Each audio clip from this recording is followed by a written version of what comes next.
পড়াশোনা, গান বাজনা ইত্যাদির সাথে সম্পৃক্ত, বিভিন্নভাবে যারা আমাদের রাতের ঘুমকে হারাম করে ডাক ডুল পিটিয়ে বাদ্যযন্ত্রের সহিত ডেকসেট বাজিয়ে গান বাদ্যের অশ্লীলতাকে সমাজের ভিতরে প্রতিষ্ঠিত করতে চায়, তাদেরকে আল্লাহ রাসূল সাল্লাল্লাহু আলাইহি ওয়াসাল্লাম বলছেন ইয়াজআলু মিনহুম কিরাদাতা ওয়াল খানাজির। আল্লাহ রাসূল বলছেন এগুলো শূকর এবং গাধার চাইতেও আরো জঘন্য। জোরে বলেন না। এটা আমরা কইতেছি। এখন মামলা করলে যায় আল্লাহ রাসূলের বিরুদ্ধে করেন, তাহলে আল্লাহ রাসূল কইছে, আমার কি দোষ? বুঝেন নাই কথা? কে কইছে এই কথা?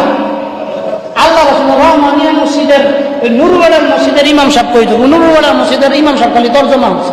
কি করছে? তরজমা হচ্ছে। তখন দেখছেন যে আমার পূর্বেও শুরু হইবে আলোচনা, পশ্চিমেও আলোচনা, উত্তরেও আলোচনা, করতে থাকবা, সমস্যা নাই। জমি দুনিয়াতে যখন বাস করতে হইব কিছু না কিছু সমালোচনা থাকবে। কথা ঠিক না বেঠিক?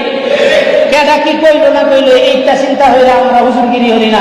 যেদিন এই টুপি মাথা দিছি ওই দিনেই নেক করছি ইনশাআল্লাহ। যদি জুলুমের শিকার হইয়া দেশান্তরী হয়েও যায়, তারপরে কোরআন হাদিসের সঠিক কথা যেটা, এইটা উম্মতের কাছে পৌঁছাবো। ভালো লাগলেও পৌঁছাবো, ভালো না লাগলেও পৌঁছায় দেবো ইনশাআল্লাহ। যদি কেউ বদ হজম তাইলে পেটের সমস্যা, যাদের বদ হজম হইতো না বুঝতে হইব ইমানটা মোটামুটি ঠিক আছে।